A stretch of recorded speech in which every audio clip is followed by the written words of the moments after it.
Losing the Mount Kenya votes is certain for President William Ruto, and he has made peace with that. Okay, you all don't like politics of betrayal, but you all betray and demean your own.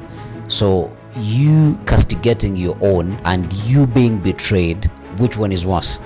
And when you say that William Ruto is a tribalist by action and Rigathi is a tribalist by word, it really doesn't matter. There is no level of tribalism that can be justified. Tribalism is tribalism. This is Alan Hubbard Today, powered by Include 360.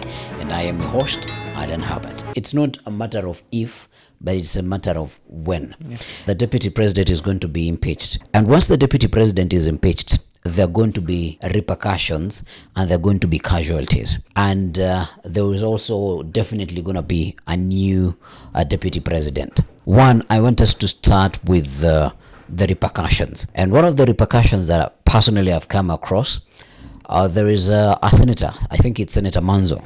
I heard him say, if the deputy president gets impeached, then the president might be next. Also, diehard supporters of Rigathi Gachagua have said that very opposition that is forcing you or that is sort of pushing you to have your deputy impeached, once the deputy is impeached, they might also get you impeached. So that might be repercussion number one. Is there a possibility that Dr. Ruto gets impeached? If it's there, it's very negligible. The chance of impeaching President William Ruto at the moment is negligible. Yeah. Now that he has the opposition by his side, yeah, they're not going to get the numbers. It's very difficult for them to impeach the president. Whoever will bring that motion, is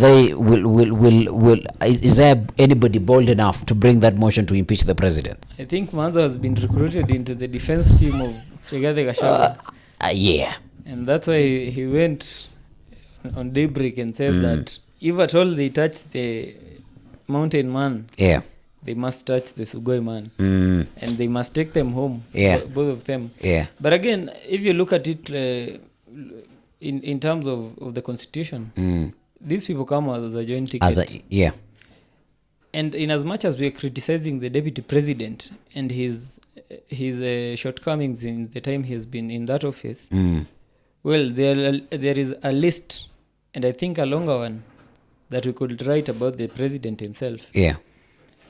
And if at all the impeachment will come from a genuine person who is genuinely worried about the people of this country, it will have to conjoin them and impeach them as a presidency and call for fresh elections. Yeah. But again, there's an interesting bit I heard from I think it's MP for Embakasi Central. Yeah. He said that you're bringing an illegal bill in an illegal parliament that was dissolved by Maraga. Again, they are taking caution and saying that now this parliament should also be dissolved. Yeah. I think the repercussions that come go beyond just the impeachment itself. The impeachment itself. So constitutionally, there are so many challenges, but politically, they are only looking at impeaching the deputy president. What other repercussion are you seeing coming out of this? I think the revolution we saw in June and July will grow bigger. In whose favor? It's only when the other army you're fighting is wounded that you are able to track them further and push them further. Yeah. And now that they will release the deputy president and make him a part of the opposition. Yeah. And I'm very certain that the opposition of Azimio will not come out and say they are in government.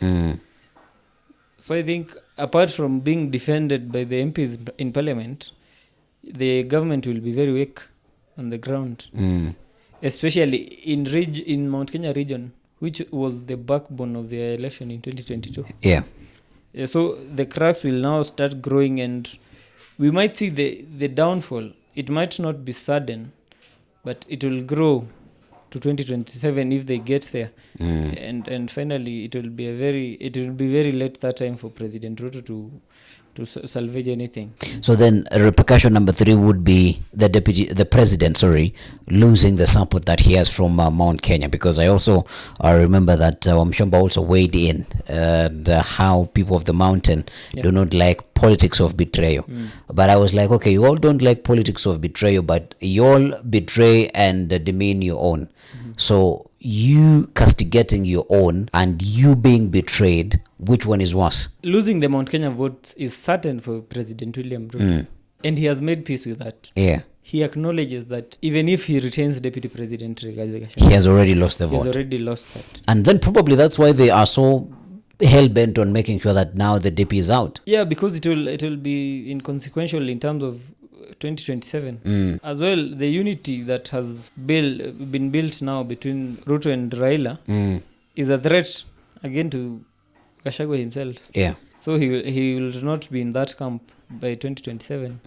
In as much as he wants to stay in government, Yeah. he will not be staying there and trying and looking to a re-election together with William Ruto. Who are the possible deputy presidents who might be lined up if Rigiji is impeached? Are we seeing somebody from opposition out of the relationship between the president and, let me be specific, to ODM?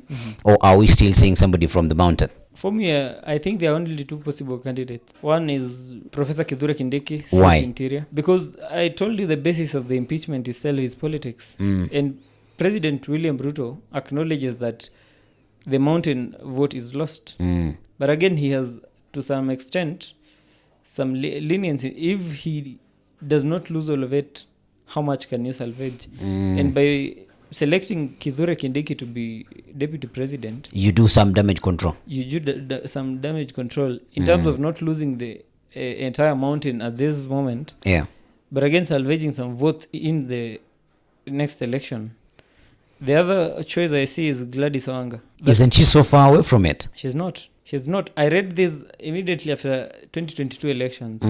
And I saw there's some dealings that's going on between Wanga and President Ruto. And William Ruto has been very categorical about selecting a woman A running mate in 2027. running mate. Yes. And now I think by just selecting Gladys, it will be a testament to what he's been saying. And it will not just sell to the people of Luo Nyanza Yeah. or Western region. It will sell to the women of this country that will be so enticed by that move. Yeah. Remember, she will be the first woman deputy president in this country. It's such a huge opportunity for the women of this country, and they will take it up with open arms and encourage it. I think those are the two options that are in my mind. Yeah. If at all it comes from to be someone else, it will be someone from his government, Yeah. but in a region that's shaky. Most probably, if it is from the mountain, it will not be someone else. It's just Kindiki. No one Kindiki, else. yeah. If it's from Western, it will be someone who is able to guide the votes of Western region to the basket of William Ruto in the next election. So you will basically use it as a wildcard to either save votes from Mount Kenya Yeah. or to garner more votes from a different region. Yeah, but the card that wins the most, You mean that it won't win much if he gives it to Kithure? it will not. It will not because, well, the votes of Mount Kenya East are not as many as you could get in Luo Nyanza or the Western region. And by giving someone from that region, Yeah. it really touches on a lot of different parts, from Busia, from to Kisii down there. It's a very huge region, and a lot of votes come from there. Yeah. And again, these people are people who have been frustrated by Deputy President Rigathi Gachagua. They don't like him for selling the Mount Kenya narrative everywhere he goes and saying, mimi ni mtu wa mlima nini. They don't want to hear that. And if one of their own is able to be fronted to be deputy president, it'll be a very good move politically on the establishment of Ruto's. I have seen a shift in how political content creators are starting to align themselves. There is this gentleman, I'm going to mention him. He's called Majuis. Of late, after the wars that have faced Rigathi Gachagua, I feel as if he has gone back to his tribal political cocoon, where he's come out and said that, hey, you all are calling Rigathi Gachagua a tribalist, but William Ruto is a bigger tribalist than Rigathi Gachagua.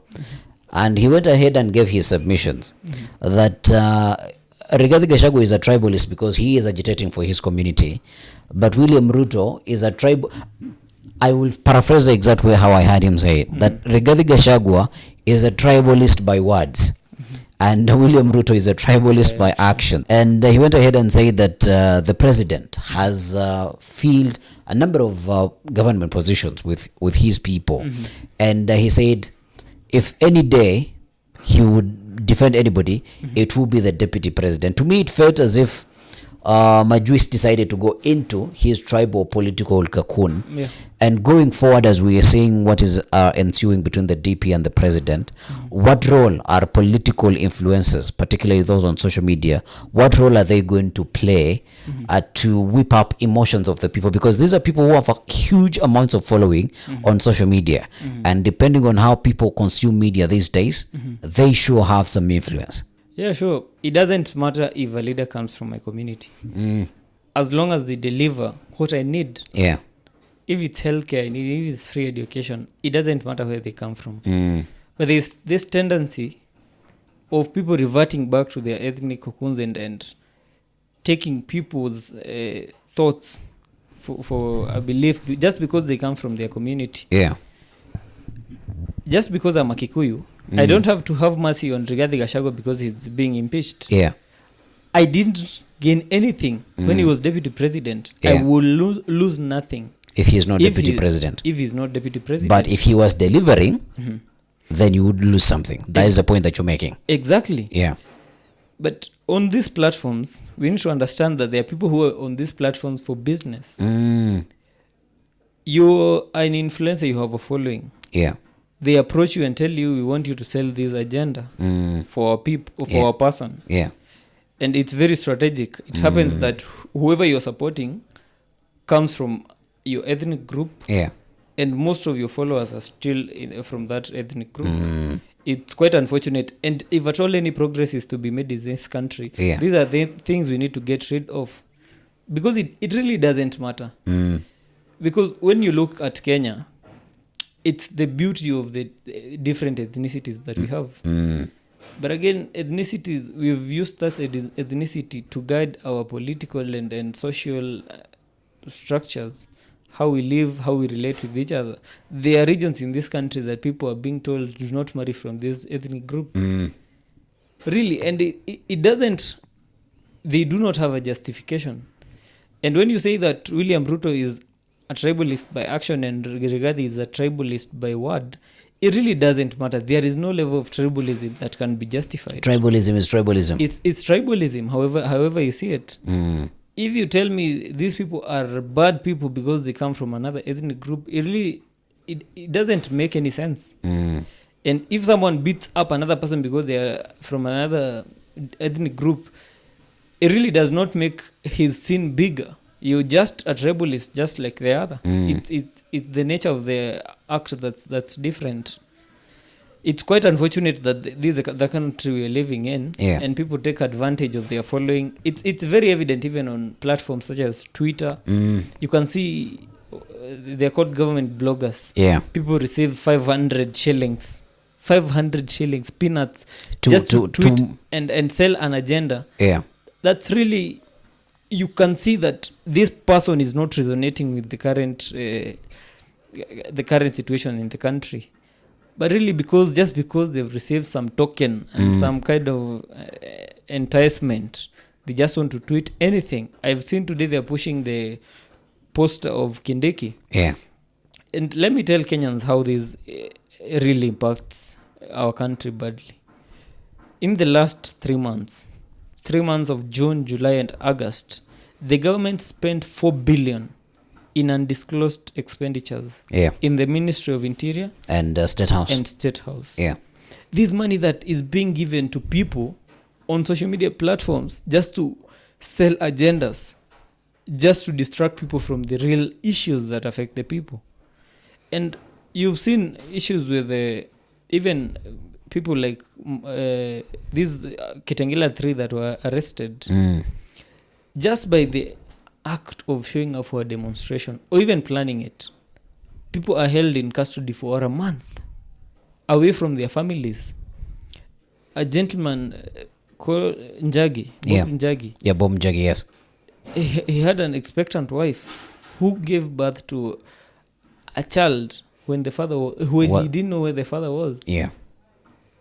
I think Kenyans need to come back to their human minds and do away with the ethnic and sectarian beliefs that they have, and just be human. Don't see someone else as different. See them as human and not different in any way. I think that's the biggest issue that's a stumbling block in this country. Yeah. And in Africa in general.